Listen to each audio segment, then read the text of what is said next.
Buenos días a todos, hoy es miércoles podcast. Los saluda nuevamente Leandro desde México. ¿Cómo le va en la meditación de esta epístola a los Corintios? Seguramente se dieron cuenta que he estado meditando mucho menor cantidad de versículos por día, sin embargo es enorme el mensaje que Dios tiene para nosotros.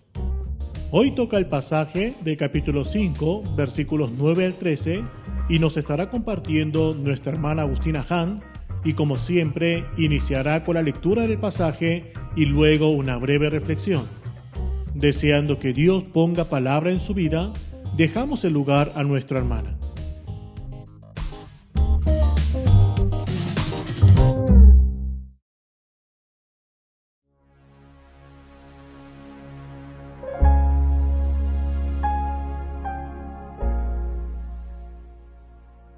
Bendiciones a todos.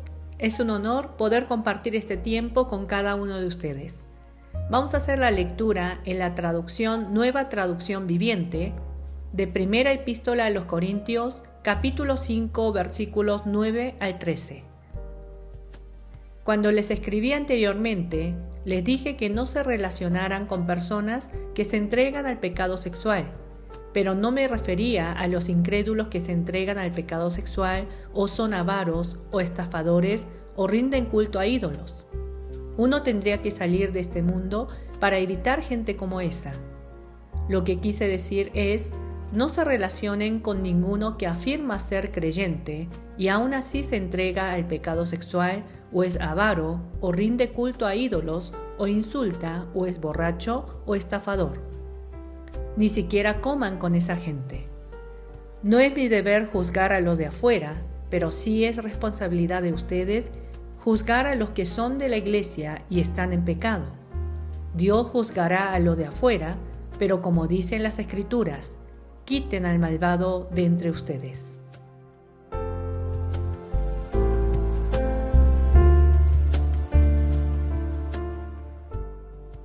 Así como venimos meditando en los primeros capítulos de esta epístola, Pablo aborda sobre temas o problemas reales que la iglesia de Corinto estaba viviendo.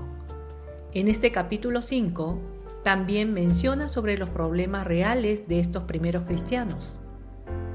En el pasaje de hoy comienza diciendo, cuando les escribí anteriormente, esto nos lleva a entender que esta primera epístola no fue en realidad la primera carta que Pablo había escrito para los corintios, sino hubo una carta anterior a esta donde les había advertido que no se juntaran con los fornicarios. En esa exhortación hubo un malentendido que Pablo tuvo la necesidad de aclararles. ¿Qué es lo que podemos reflexionar en base al pasaje de hoy? Primeramente, sería bueno que podamos mencionar sobre la santidad. El concepto de la santidad. Pablo, en medio de esta exhortación, claramente hace una diferencia entre los no creyentes y los creyentes.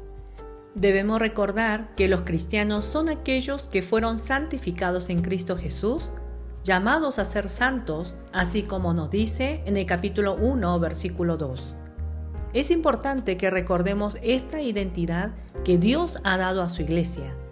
Y cuando hablamos de la santidad, no solo debemos pensar en el haber sido limpiado de la inmundicia de nuestros pecados, sino significa separado o apartado.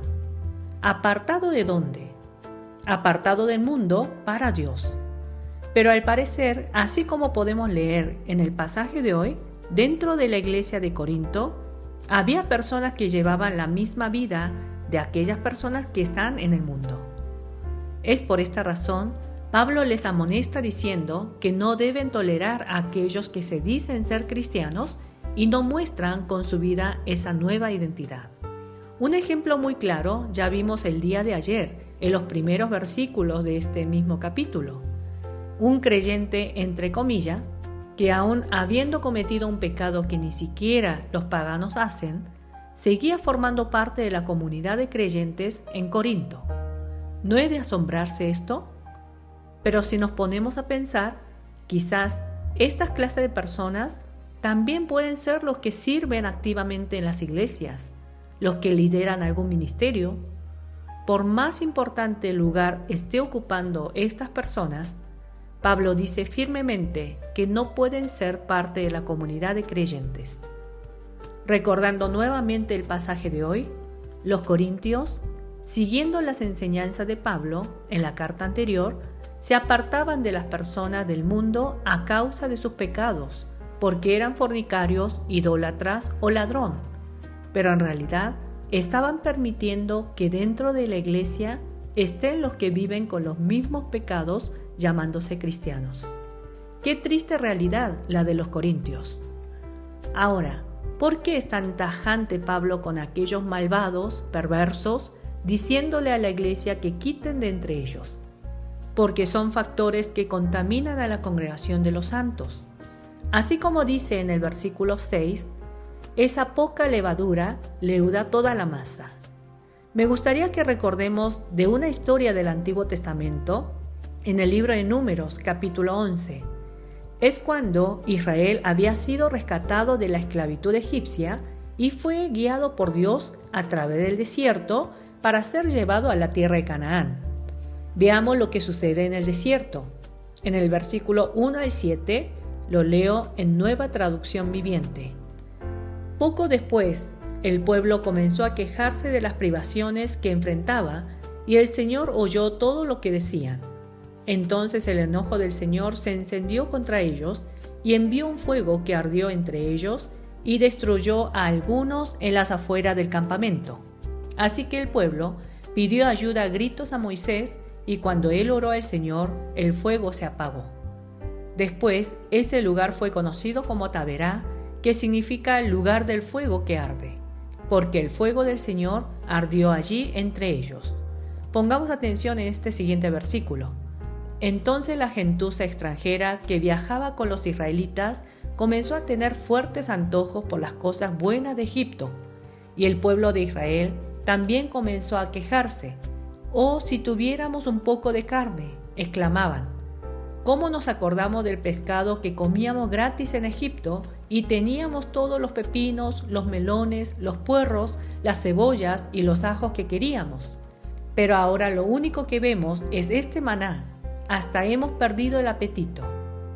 ¿Saben cómo termina este capítulo? Versículos 33 y 34. Pero mientras se saciaban de carne, cuando aún estaba en sus bocas, el enojo del Señor se encendió contra el pueblo y los castigó con una plaga muy grave. Así que ese lugar fue llamado Kibrot Hataava, que significa tumba de glotonería, porque allí enterraron a la gente que codiciaba la carne de Egipto. ¿Qué representa Egipto? ¿No es este mundo? Y ellos acababan de ser liberados de la esclavitud del mundo, pero se dejaron influenciar por los extranjeros que estaban en medio de ellos, en medio de esa congregación, y comenzaron a actuar igual que ellos. Creo que este ejemplo es muy claro y no necesita más explicación.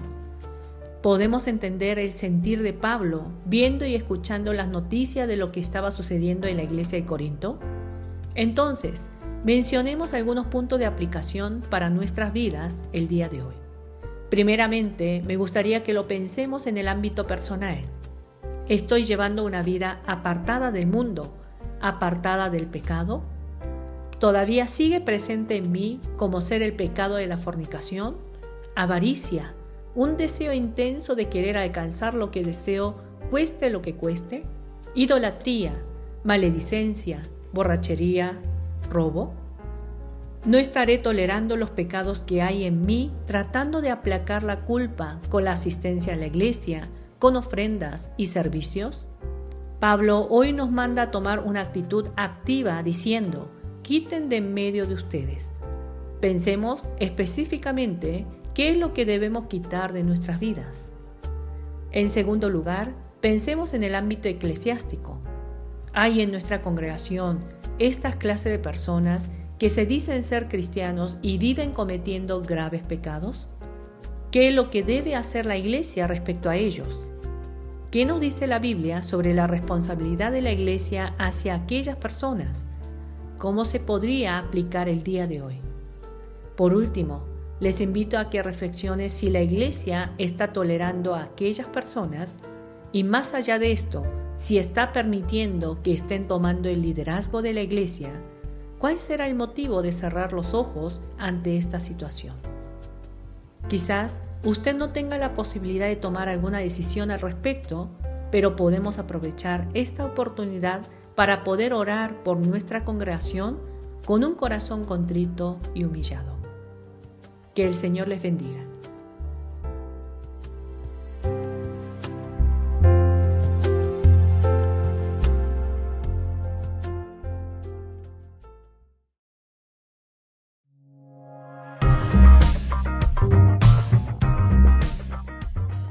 ¿Seguimos siendo desafiados por la palabra de Dios? Oramos para que lo que estamos meditando cada día no sea solo una historia para una iglesia hace 2000 años atrás, sino que sea un mensaje de Dios para nuestras vidas hoy. Les extendemos la invitación al seminario mensual presencial para los hermanos que se encuentran en la Ciudad de México. Sábado 14 de septiembre a las 10 de la mañana. Nos estará compartiendo el Pastor Lee, director internacional del Ministerio de Meditación Bíblica. Para más información, encuéntranos en Facebook como Ministerio de Meditación Bíblica México, en YouTube como Meditación Bíblica México, y también puedes escribirnos al siguiente email: meditacionbiblicamx@gmail.com. Nos despedimos hasta la semana que viene, invitando a compartir este mensaje con amigos, familiares y con todas las personas que puedan alcanzar. Dios le bendiga y feliz semana.